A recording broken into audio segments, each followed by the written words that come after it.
troisième valeur ce matin, Bernard, il s'agit de Thales. Exactement. Donc Thales, à la mi-septembre, je vous en parlais, j'indiquais que la valeur qui avait été très positive, qui avait donc dégagé en fait une performance haussière remarquable, alternée depuis entre des vagues de hausse rapides et des vagues de baisse, et que elle évoluait sous une résistance entre 110 et 110,73.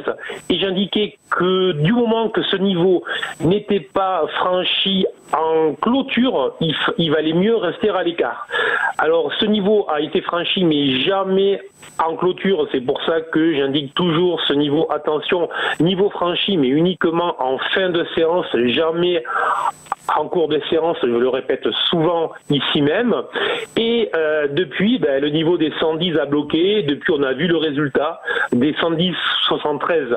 Donc très précisément a bloqué. On a vu le résultat. On a eu une forte accélération à la baisse. On est allé chercher le support, la zone bleue que vous avez sur le graphique, et on est passé sous cette zone avec un gap donc avant-hier.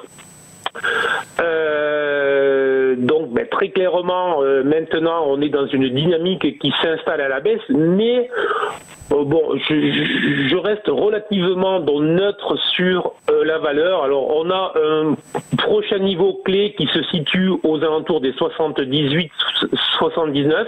Si jamais la valeur venait à baisser jusqu'à ce niveau, je pense que je repasserai positif sur ce niveau des 78-79.